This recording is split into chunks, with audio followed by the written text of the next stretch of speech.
It's Pastor David. I'm here with my Thursday at 3 update, and today I'm going to talk about church conference.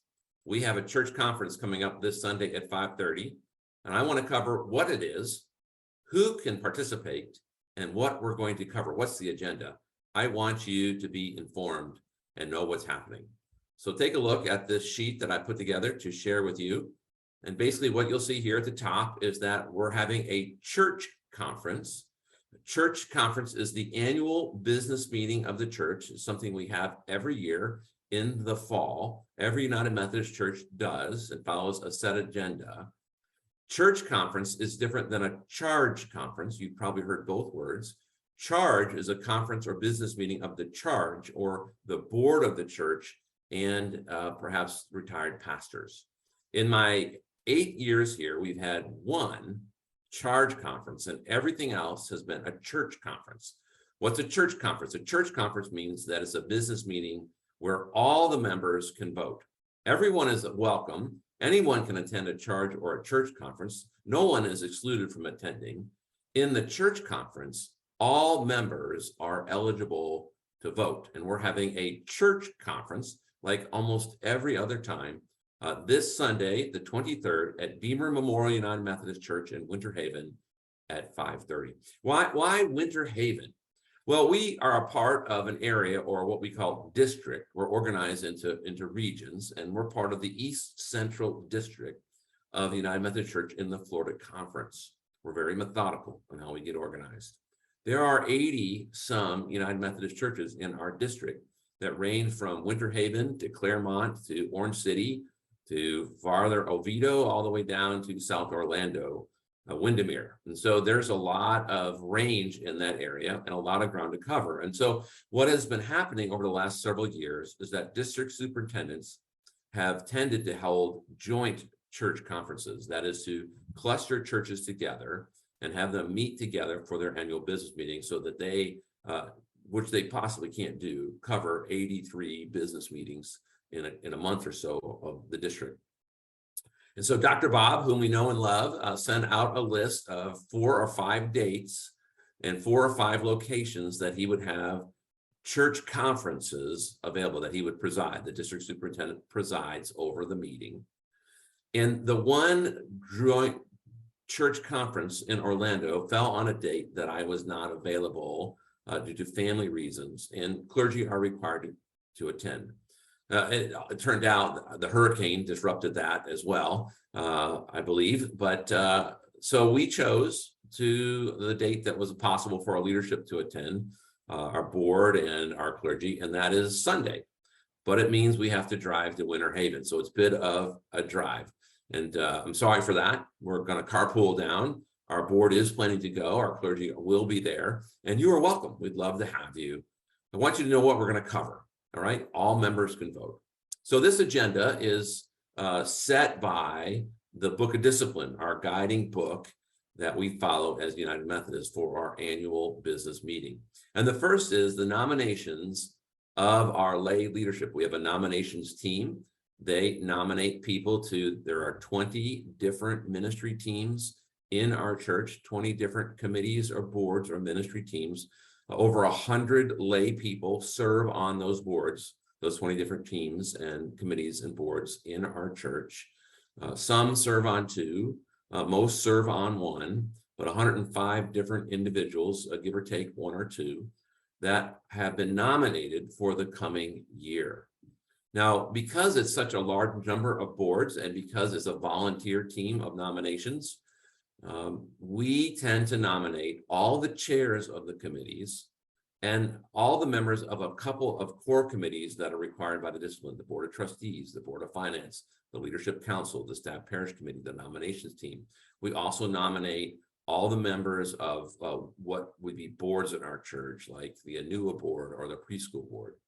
The rest are ministry teams, and they, beyond the chair, kind of select their own members. And so we nominate the chair and the vice chair, and then they suggest who will sit on their teams beyond those core committees. And so those 105 names, those 20 committees, that will be available to everyone because it's public information. That will be voted on Sunday at 5:30. Second, we will cover clergy compensation. That is, all United Methodist pastors' compensation packages and salaries are public knowledge and are voted on by the members of the church. In our case, that is my salary, compensation, housing, insurance, Pastor Rachel, and then Pastor Leah, our director of children's ministry, who are all ordained clergy. This year, because we've been talking about a unique opportunity, let's call it, we have heading into the coming year, where we've met our budget that we thought, but we have not made up ground on the $300,000 gift from our own foundation. We have not addressed salaries yet. We're in that process as we work on our priorities. And so there is no change that has been recommended to any clergy compensation. Those figures will be available at the meeting. People will see those. But if you don't make it, know that nothing will be changed on the compensation. That will come at a later date if there are indeed raises or actually deductions. In several years here, I have asked for a reduction in pay. So that is going to happen second. Third, we will work on our roles. We have 2,500 members over the years. We've not always kind of kept up, and we have a system that people kind of change their own information. And so we have to go through occasionally and kind of make sure we try to touch base with people. And so we keep a running list as is guided by the discipline.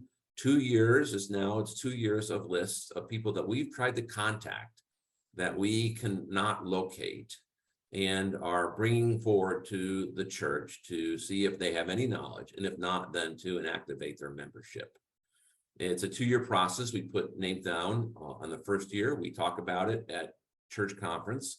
We post it in the church, and then we move it to the second year. We've tried to reach out to these people to see if they'd like to remain members or not. We've not been able to locate them. Sometimes people that aren't even members are on the list. Sometimes people have moved and so forth. This year, there are about 110 names on the first year list.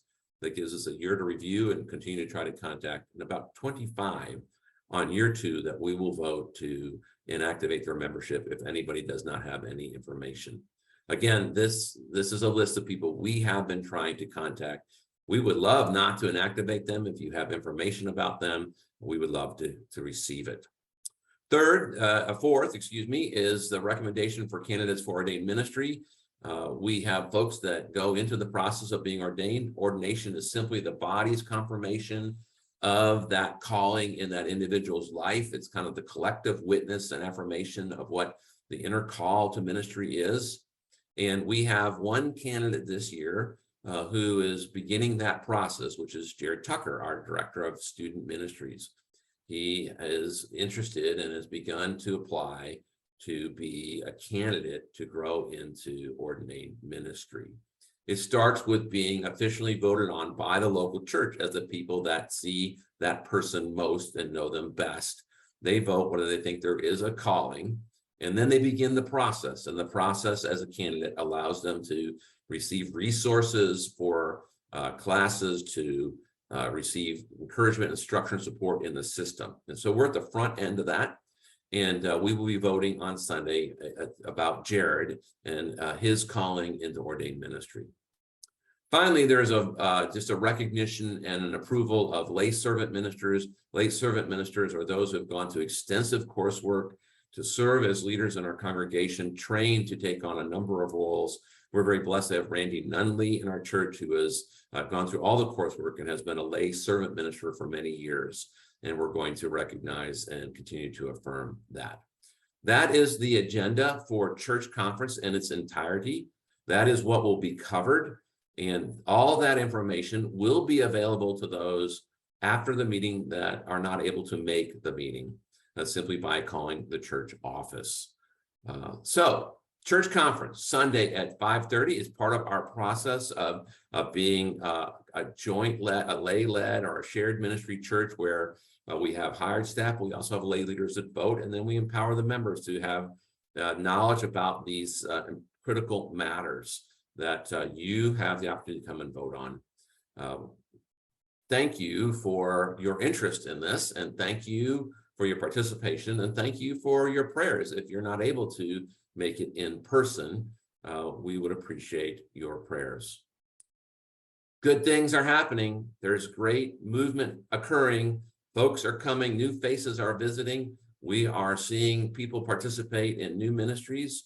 I am growing more and more encouraged as the days go by, and I look forward to seeing what God has in store for us. God bless. See you in church.